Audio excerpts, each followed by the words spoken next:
Maestro, Onslaught, Guillotine Deathless. Hi everybody, hope you're doing well. Welcome to a brand new video. Okay, so we just talked about bug fixes, blah blah blah blah stuff, broken game, usual stuff. But what we need to find out is, hey, you might have ranked up some champions. Are they good? Are they worth investing further into? Are they getting nerfed into the sun? What is happening to Onslaught, Maestro and Guillotine Deathless? Kabam can answer that. First of all, let's start off with Maestro. So Kabam say that alongside the release of Necropolis, Maestro joined the roster of playable champions aimed at being the new defensive threat in the Cosmic class. Maestro impact was immediately felt. He quickly became one of the most used defenders in Battlegrounds and a mainstay boss / mini-boss in Alliance War. For a while, Maestro was consistently the best performing defender in the game, but players have started finding a lot of success against him, like using Shocker, and well, it didn't exactly work out well for that. But in any case, Stagger, Fate Seal, or champions that key off their special attacks handle him well, but he blocks out a lot of traditional meta attackers. As an attacker, Maestro is very successful against tech champions with his double class advantage. Players have also occasionally been using his immunities to clear Path 9 in Alliance War. Overall, we are happy to see Maestro break out of the trophy case and thrive as a meta defender with a simple yet fun attacker loop. Going forward, Maestro will be staying as is. That's cool. I don't really use mine in an attacking sense. I use him as a defensive means, whether or not it's different in different bits of content, mainly in Battlegrounds. But yeah, I need to make a decision. Do I want to rank 3 him and have him as that particular mainstay defensive nuisance as a 7-star? Because obviously I have 100% in Necropolis. But I haven't made that decision yet. That's still something I think I'm going to toy around with to kind of feel if that's the need. Also, my best save my rank 3 materials, as I've been recently working on a tier ascended best champions to ascend tier list. I can't think what the name was. There was something that was great that Kabam produced, which I'm just trying to find here. Here it is. It's the scale of rank up. So where you've got different types of so blurred with this, trying to get an idea of what's what. Okay, so that's the 7-star. Is it the 7-star curve there? So the equivalent to what is an ascended. Like, would it be better to save my tier 4 alphas and rank up materials for Cosmic if I don't already have Cosmic, and at this moment in time go, look, I got 6-star. It can be awakened easier. I can bring it up to be ascended rank 5 6-star, be a menace, and be equal to a rank 3 7-star, but the amount of resources, I don't lose that tier 4 alpha. So again, it's like you've got to make a lot of decisions on that one. That's a pretty good idea. I need to kind of formulate into more of a video, but interesting. Right, back to what we're talking about here. We're going to move on to Onslaught. Shortly following Maestro, Onslaught also had a defensive responsibility for his mutant class. Specifically, we wanted Onslaught to establish, let's get into shot, introduction, like this high up to Neuroshocks and introduction daunted on parry trigger. As players have gained more experience against his special attacks and as a counter strategy have been refined over time, we're seeing Onslaught's defensive performance stabilize at a healthy level, considering the intent for him to be a standout defender with new abilities.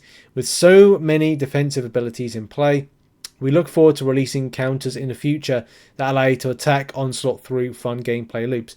See, this is the thing that I just don't...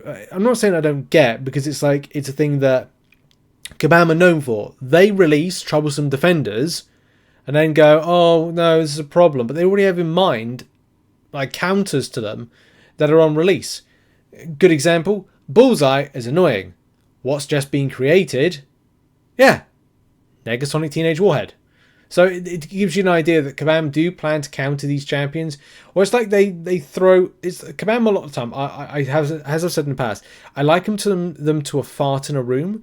What they do is they go into a room with the community, they fart and then leave the room. So it's left a bit of a stench in there with no windows to kind of like filter out any of the smell or any air freshener. And then they come back again in about an hour's time and go, oh, what's going on here? Oh, is the smell gone? Okay, good.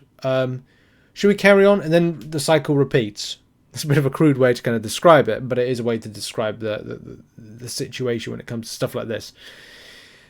Offensively, much of Onslaught's defensive threat translates to utility and fight control. Overall, we see this utility as the focus of his attacking use, with players using that control to chase his degeneration damage.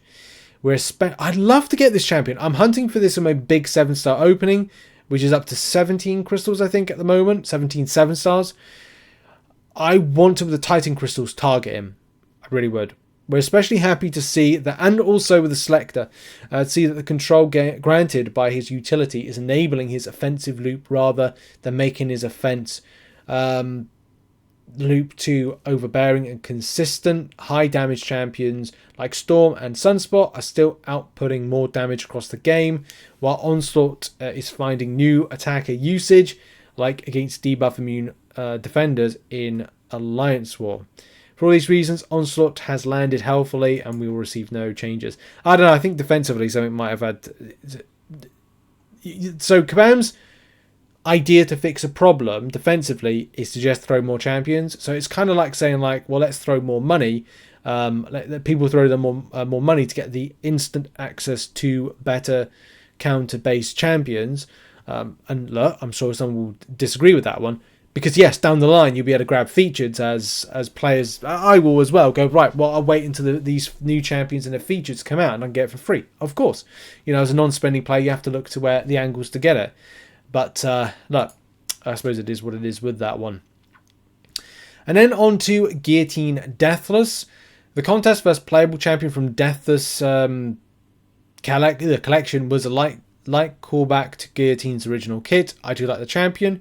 We're seeing players use a new access degeneration debuffs to great effect with healthy performances as a featured Saga attacker in both our PvP modes in Battlegrounds of the Alliance War.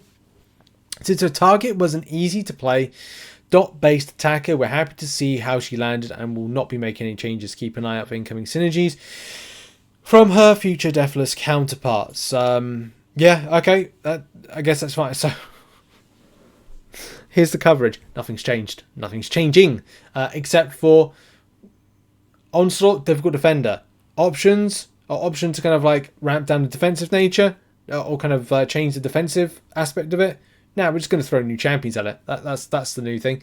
Build new champions, they counter it. Okay, but that's unfortunately the philosophy that Kabam have had in the past, and it seems to be something that just continues on. I don't know. I'm just going to go with... I always seem to go with like it is what it is because it's just the same thing. It's just on repeat.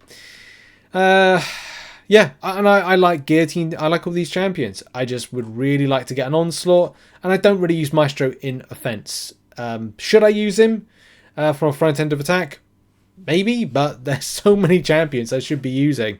I need to do some content in incursions, which I do think that both Guillotine Deathless and also the King Groot Deathless are pretty good options to use in it. But that may be something that I kind of talk about in next week when we go like, okay, here's some incursion champions that really do the mode kind of well. But that's going to be a guide that's coming out next week.